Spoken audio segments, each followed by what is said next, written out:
नमस्कार बच्चों, आज हम बात करेंगे क्लास 8 का हिंदी विषय का आधार रेखा मूल्यांकन भाग 2। तो बच्चों इसमें पहला प्रश्न दिया हुआ है, सरल शब्द का विलोम शब्द क्या है।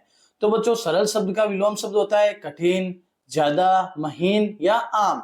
तो सरल का बच्चों क्या होगा, कठिन होगा, यानी पहला ऑप्शन हमारा सही रहेगा। दूसरा प्रश्न बच्चों, एक व एक से अधिक की संख्या का बोध करवाने वाले शब्दों को क्या कहते हैं। तो बच्चों एक या एक से अधिक की जो संख्या होती है ना, उनका बोध क्या कराते हैं बच्चों, वो वचन कराते हैं। यानी वचन एक वचन, बहुवचन ऐसे होते हैं तो उन्हें हम वचन कहते हैं बच्चों। फिर देखो नीचे बच्चों, नीचे दिए गए वाक्यों को शुद्ध रूप में लिखिए। जैसे देखो रोहित अपने घर गई, अब रोहित एक लड़का है इसलिए क्या लिखेंगे बच्चों, रोहित अपने घर गया। फिर देखो बच्चों, तुम दोनों कहाँ गया। अब देखो यहाँ क्या है, तुम दोनों यानी बहुवचन हो रहे हैं यहाँ पर, तो हम क्या लिखेंगे, तुम दोनों कहाँ गए।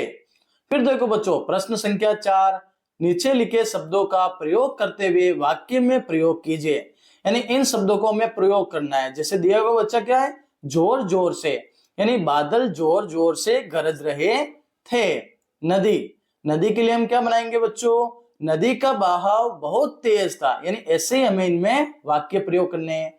पांचवा प्रश्न बच्चों, कचरा पात्र के उपयोग के कोई दो लाभ लिखिए। यानी कचरा पात्र, तो बच्चों एक तो होगा कचरा इधर उधर नहीं फैलेगा, दूसरा होगा बच्चों वातावरण स्वच्छ रहेगा। प्रश्न संख्या 6, नीचे लिखी चीजों की विशेषता बताने वाले शब्द जोड़कर लिखिए। यानी समोसे के लिए बच्चों क्या आएगा, गर्म, यानी गर्म समोसे। फिर पेड़ के लिए क्या लिख सकते हैं बच्चों, बड़ा पेड़, छोटा पेड़, कैसे भी हम लिख सकते हैं। चींटी के लिए छोटी चींटी, लाल चींटी, हम ये शब्द लिख सकते हैं। झंडा के लिए बच्चों क्या आएगा, जैसे तिरंगा झंडा, ऐसे हम शब्दों का प्रयोग करके लिख सकते हैं। फिर देखो बच्चों प्रश्न संख्या 7, नीचे दिए गए चित्र को देखकर 6-8 वाक्य बनाइए। यानी 6 से 8 वाक्य बनाने हैं। जैसे बच्चों एक गाय दिख रही है आपको, तो गाय के लिए क्या रहेगा बच्चों, गाय घास चर रही है। गाय एक पालतू पशु है।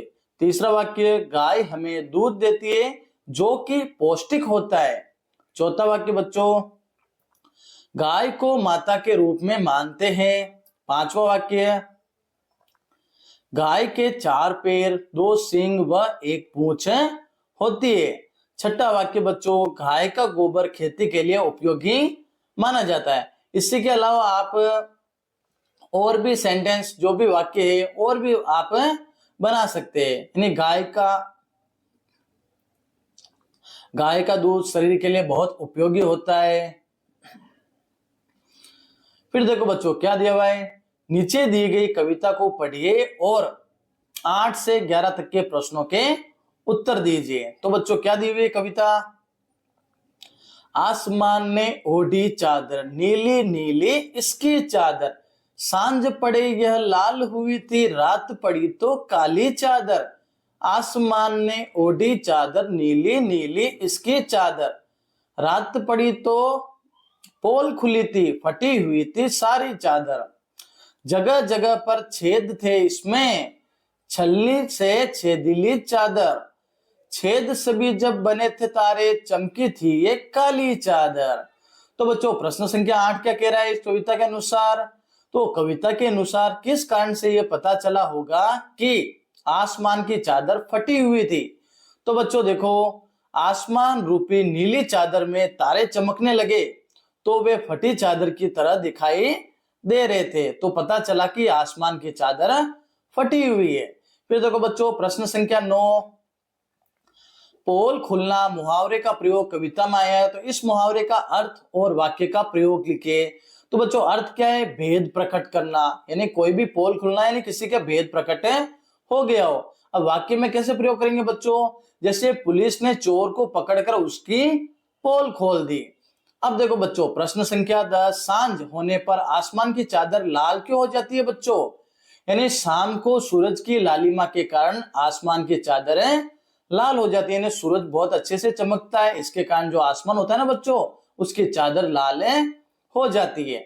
अब कविता का उपयुक्त शीर्षक क्या होगा बच्चों, तो देखो बच्चों हमने देखा क्या होगा, नीली या काली चादर होगा, चमकीली चादर होगा, छेद वाली चादर होगा या आसमान की चादर। तो बच्चों जो मैंने राइट कर रखा है आसमान की चादर, वो हमारा इसका शीर्षक होगा।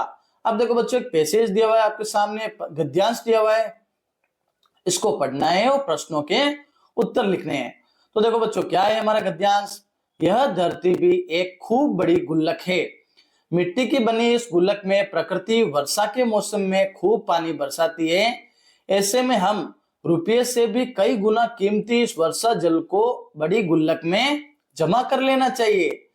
हमारे छोटे बड़े तालाब, झील धरती की गुल्लक में पानी भरने का काम करते हैं और इसमें जमा पानी जमीन के नीचे जल के भंडार के रूप में छन कर मिलता है। वर्षा का मौसम बीत जाने पर इस गुल्लकों में जमा जल, जो जल रूपी धन है, वो हमें खूब काम देता है। तो बच्चों 12वां क्वेश्चन, प्रश्न संख्या 12, विशाल गुल्लक किसे कहा गया है? तो धरती को विशाल गुल्लक कहा गया है बच्चों।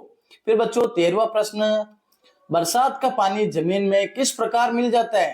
यानी बरसात का पानी छोटे बड़े तालाब, झीलों में भरकर धीरे धीरे जमीन में मिल जाता है। यानी जैसी बरसात होती है तो बच्चों आपको पता है तालाबों में पानी इकट्ठा होता है और वो रिस रिस कर छन छन कर वो जमीन में चला जाता है।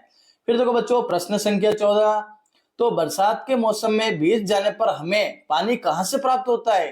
तो धरती में आसमान, यानी धरती में जो बरसात का पानी छनकर जमा हो जाता है वह हमें धरती से प्राप्त होता है। तो बच्चों कैसे प्राप्त होता है? यानी हम जो पानी होता है ना बच्चों, जैसे कोई ट्यूबवेल लगाते हैं, कुएं के माध्यम से, यानी अलग अलग रूपों में हमें यह पानी मिलता रहता है।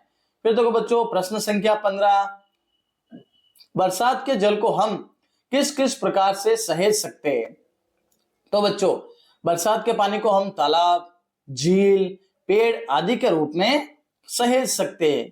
तो बच्चों इसी के साथ जो आज का हमारा जो मूल्यांकन है, आकलन है, वो हमारा कंप्लीट होता है। तो बच्चों चैनल को मेरे सब्सक्राइब करना और इस वीडियो को ज्यादा से ज्यादा शेयर करना, ताकि जो अन्य जो भी उपयोगी वीडियो है वो सारे आपको मिलते रहे।